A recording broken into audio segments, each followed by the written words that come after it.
సమ్మె చేయాలనే భావన లేకపోయినప్పటికీ ప్రభుత్వమే సమ్మె చేసే పరిస్థితి కల్పించిందని ఆర్టీసీ కార్మికులు అంటున్నారు. ఆర్టీసీ కార్మికుల అభిప్రాయాలను మా ప్రతినిధి రామకృష్ణ అందిస్తారు. ఆర్టీసీ కార్మికులు సమ్మెను మోగించారు. 7వ తేదీ ఉదయం 6 గంటల నుంచి కూడా సమ్మెలకు వెళ్తామని చాలా స్పష్టంగా చెప్పారు. ఇందులో 2 జేఏసీలుగా ఏర్పడ్డారు.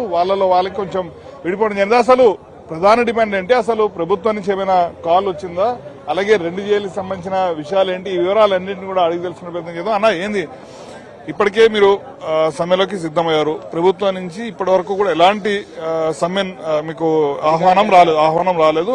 పొన్నం ప్రభాకర్ గారు మీ ఇష్టం ఉంటే రండి అన్నట్టు పిలిచారు. ఏంటి రేపు ఏమైనా వెళ్లే అవకాశం ఉందా? ముఖ్యమంత్రి గారు గారిని పొన్నం ప్రభాకర్ గారిని మేము రిక్వెస్ట్ చేస్తున్నాం. నిజంగానే మీరు ఆహ్వానం పలికితే తప్పకుండా మేము వస్తాం.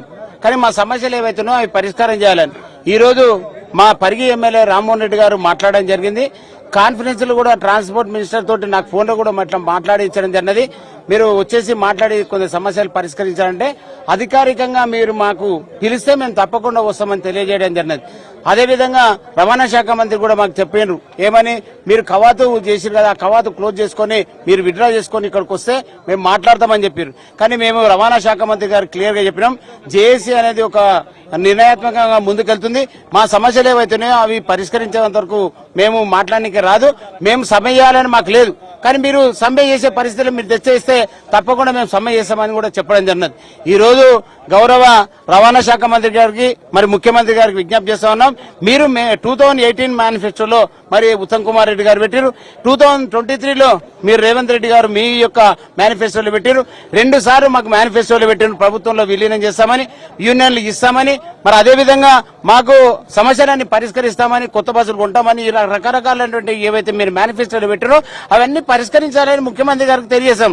ఈ రోజు ఇంతకు ముందు ముఖ్యమంత్రి రేవంత్ రెడ్డి గారు మాట్లాడుతూ, ఇప్పుడున్న పరిస్థితుల్లో నన్ను కోసిన రూపాయి రాదు, ఆర్థిక పరమైన అంశాల్లో నేను ఎలాంటి నిర్ణయం తీసుకోలేను అంటూ కూడా ఒక ప్రైవేట్ ఫంక్షన్ లో పాల్గొన్నప్పుడు చెప్పారు. ఇప్పుడు మీ డిమాండ్స్ ఏమున్నాయి, అందులో చాలా వరకు ఆర్థిక పరమైనవి కూడా ఉన్నాయి. సమస్య పరిష్కారం అవుతుందంటారా? ఇప్పుడు ముఖ్యమంత్రి గారు అనుకుంటే కోట్ల రూపాయలు తీసుకొస్తున్నాడు, ఏం చేయాలనుకుంటే చేస్తాడు.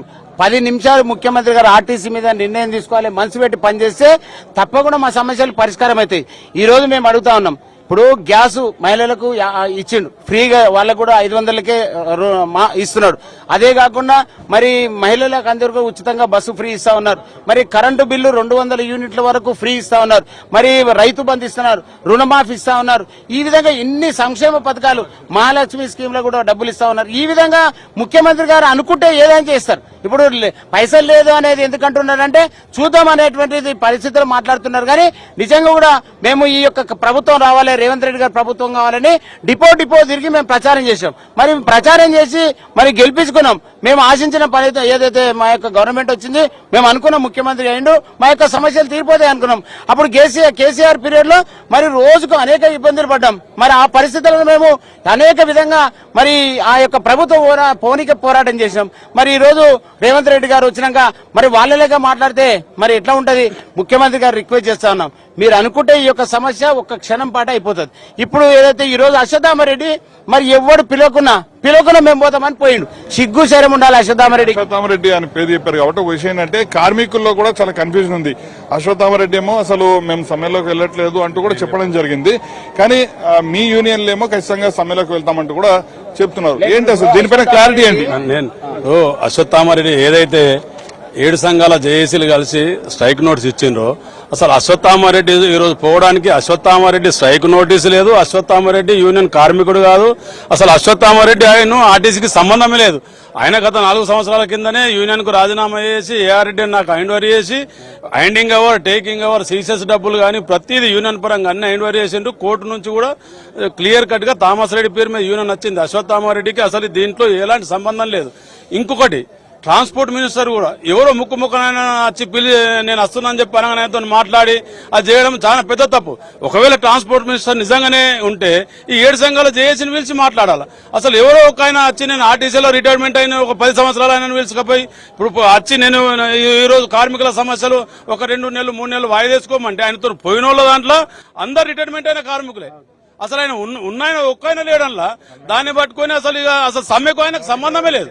ఎందుకంటే నోటీస్ ఎవరు ఇచ్చిండ్రు, అసలు ఎవరితో మాట్లాడుతున్నది గవర్నమెంట్ కూడా.